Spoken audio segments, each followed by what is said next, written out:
Wake that ass up. Early in the morning. The Breakfast Club. Yep, it's the world's most dangerous morning show, The Breakfast Club. Angela Yee and Envy couldn't be here today, but we have one of my favorite people, the author of one of my favorite books. Y'all have been hearing me give this book out to people for the past year and talking about this book for the past year. It's The Unapologetic Guide to Black Mental Health. Dr. Rheeda Walker is here. I am here. Good morning, Queen. How are you? I'm good. How are you doing, Charlamagne? I am blessed, black, and highly favored. When people ask you, are you okay nowadays, do you feel like your answers are more honest? Or have they always been? It depends on who I'm talking to. Okay. You know how it is. You know, some people are ready for the truth and other folks just need to keep it moving. Absolutely. Yeah. Absolutely. Do you feel like people, do you find yourself checking in on people's well-being more than usual since the pandemic? I will say I was probably better earlier in the pandemic. Because it was such a shift and I knew that people just generally weren't quite sure what we were even doing, right? And even for me, I probably had more bandwidth back then, to be honest. But I will say probably the last 3 or 4 months or so, I've been running out of bandwidth. Really? Oh, my goodness, Ooh. yes. Do tell. No, because, who does the go-to person go to? Like, if you pouring into so many people, who's pouring into you? You're right. And I'm actually on sabbatical right now. So I'm supposed to be doing not anything. But if I could just take a moment and say, I wish I had the words to thank you for supporting the book. I know you appreciate it, but I really appreciate you. I have to say that. And so, when I knew we talked about iHeartRadio and also, doing the Expo this weekend, it was a no-brainer. I had to be there. Thank you. I'm glad you're here. And you're on the God's Honest Truth tonight, my late-night talk show. Yes. It comes on 10 o'clock on Comedy Central. Dr. Rheeda Walker is on there because World Mental Health Day is Sunday. It is Sunday. And, you're right. Those of us who are helping others, we have to be absolutely intentional. And it gets to be hard to turn it off. And it's funny because, and I am seeing a therapist. So I do have a therapist that I talk to, and she actually gave me an assignment that was, you need a week where you're doing absolutely nothing. Wow. And I was like, okay, sure. I haven't done my assignment yet. She gave it to me at least 6 weeks ago, and I haven't pulled it off. Doing nothing is such a luxury, right? It is. That a lot of people just cannot afford to do. It is. And especially when you have your hands in a lot of different pots, and there are a lot of folks who need you. I'm a mom, I have all kinds of responsibilities. And so, yeah, I do have to be extra intentional. But what I have found is that my usual strategies, which are, listening to music, sometimes saying, I can't do anything today, and that's okay. That's right. I give myself that grace. And I do realize that, the next day, things are fine. I have to give myself that. But I have found that, or what I recognize, and it's important for everyone to be self-aware, and I'm probably a little bit too self-aware, to be honest. But what's happened for me is I realize when I do a little bit, it takes a lot more time to be able to recover from that. So my recovery time takes longer. But I'm getting there. I have a plan in place. I'm getting there. My good friend, my good sister, Debbie Brown, she's going to be at the Mental Wealth Expo on Sunday as well. She talks about no, and, no basically being her boundary. And when I heard her say that, it made me start to realize when I tell people no, nobody should take that personal. Right. My no has nothing to do with you and everything to do with me. Absolutely. What do you think about that? And no needs no explanation. It's just no. And it has been fascinating to me at times when I say no and folks come back maybe a couple days later and they're like, well, I just wanted to check in. And I have to be mindful of that because I'm like, why is this a test? I need for us to be able to honor where folks are. And like you said, to let them be. And if someone's saying no, maybe they're protecting you. Maybe they're protecting you from them not showing up as their best selves. Maybe they're protecting you from, not having an outburst, for some folks. Because, we all just have to be aware of our limitations. We have to be 100% aware. How much has the conversation around mental health been normalized since you first started, at least in the Black community? Oh, my goodness. Everybody wants to talk about mental health now. It's also been a beautiful thing, people from all walks of life. And even with the book, I wouldn't say my target audience was teenagers. I've had teenagers to DM me to say, I'm reading your book now and thank you so much. And college students to say, I wish I had this when I was a teenager. And folks who, a woman messaged me recently that I knew who said her great uncle read the book and loved it and was sharing it with other people. And I have been floored. I have been floored by these conversations. At the same time, I do think there's still a lot of people who are uncomfortable for whatever reason. And I think we'll get there. And I hope we'll get there before they get to a point of crisis. This book, the reason I recommend this book to people, because it's just so culturally competent, The Unapologetic Guide to Black Mental Health, and you just break things down in such a clear way. And for anybody who wants to get started on their healing process, I recommend this book to them, you know what I mean? Because I think it'll get them on the right path. Where would you tell people they should start on their healing journey? If you're people can about, do the work. What does that look like to begin?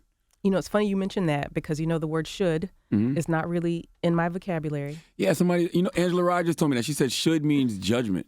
It's a little judgy, and what it suggests is that wherever the person is not where they're supposed to be. And I say wherever anyone is, there is a reason that they are there, and it's just important to be mindful of it. Nevertheless, for folks who are struggling, because I think so that's the distinction. If what you're doing to manage your stress is working, whatever that might be, stay there. That's okay. Just be aware of it. But if it's not working, then it's time to make a shift. So what's not working looks like not being able to, to do their job and to function and to think, not being able to take care of family, having health problems that they're not able to manage for long periods of time. Like those kinds of things are signals that what the individual is doing is not working. We're talking to Dr. Rheeda Walker, the author of The Unapologetic Guide to Black Mental Health. When we come back, Dr. Rheeda, I want to pick up on the should thing because, should is a big word for a lot of people, so I want to discuss that more. It's the world's most dangerous morning show, The Breakfast Club. We'll be right back. Yep, it's the world's most dangerous morning show, The Breakfast Club. Charlamagne the God. I have Dr. Rheeda Walker here, the author of The Unapologetic Guide to Black Mental Health. The word should, we were discussing it when we were talking just now. Should means judgment is what Angela Rye said to me, but we always saying what we should be doing. We should be in the gym. We should be in church. We should be doing this. We should be doing that. We should be at a certain place in our life. Why is that word so harmful? A should is pressure. It is pressure. And we have enough pressures from so many different directions that we don't have to pressure ourselves. I get it. We feel like if we say I should be doing something, it's like it's a motivator, like I should work out. But if you're not working out, there's probably a reason you're not working out. And so should removes the problem solving also. So if you say it would be nice if I worked out, it would be helpful if I worked out, then that opens up opportunities for problem solving. Like, okay, so if I'm not working out, what's going on? What's the problem? What do I need to change? Do I need to work out a certain time of day? Do I need to get my clothes out the night before? So if I have my workout clothes available, I can go work out. So should is pressure. And it also eliminates the options for problem solving. But what if some people need that pressure? What if there's people that absolutely, positively should be doing something? You got to give me an example. I drive my students nuts, and I've been driving them nuts for 19 years because they will say, should this and should that, and I literally just stop and watch them. Until they say, okay, I'm sorry, I said you should stop smoking crack. You should stop crack. I knew you would come up with something. It would be helpful if you stopped smoking crack. That doesn't sound strong enough, but why do you need something strong? Maybe the reason that they're smoking crack is stronger. Oh, damn. Yeah. What are some strategies that people should use then when they're when they're in a rut or they're anxious or they're when those feelings when you said they're dealing with something stronger than the thing that they're abusing? That really is a tough question, to be honest. And it has a lot of layers because for a lot of folks, when they're in, it's kind of like a fish in the fishbowl.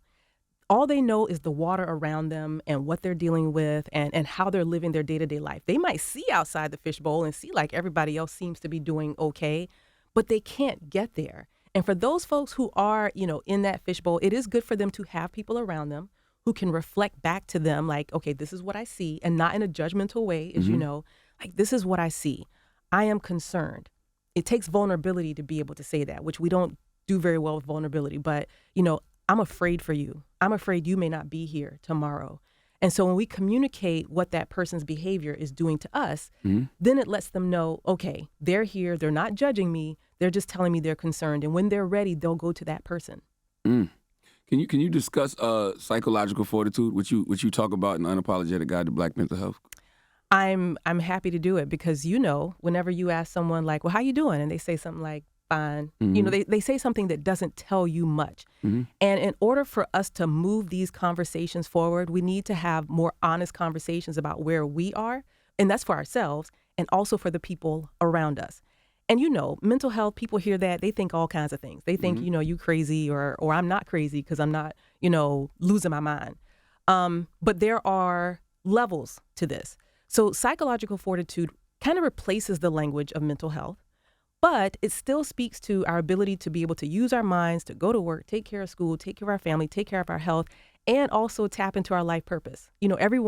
Every single person has a life purpose, but they can't access it because there's just so much going on in life. They're so overwhelmed by life.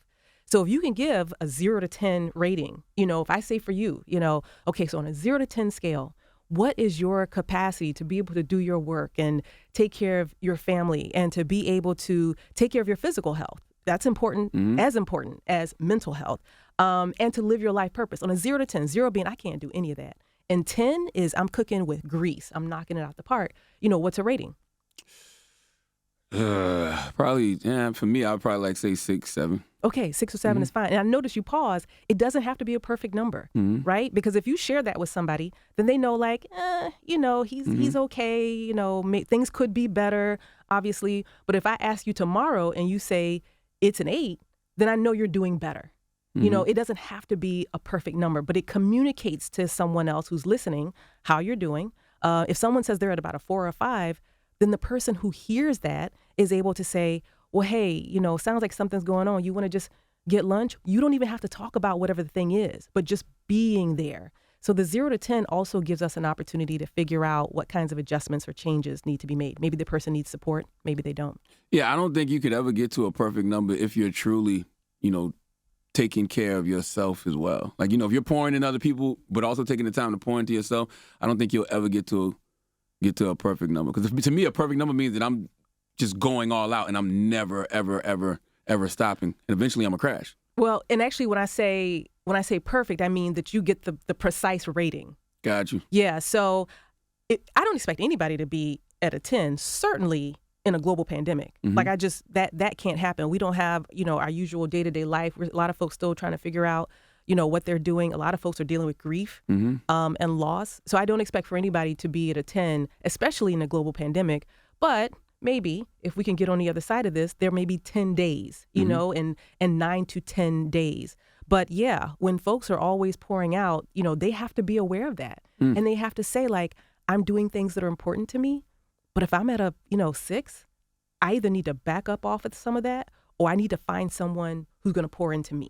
Absolutely. We've got to make the adjustments. Her name is Dr. Rheeda Walker. Her book is The Unapologetic Guide to Black Mental Health. Y'all need to go grab that right now. And you can see her this Sunday at the Mental Wealth Expo at the Marriott Marquis Times Square from 11 a.m. to 4 p.m. right here in New York City. She'll be speaking on the Black Women's Mental Health panel with Tracy J, Dr. Alfie Noble. Hold on, I don't want to miss nobody.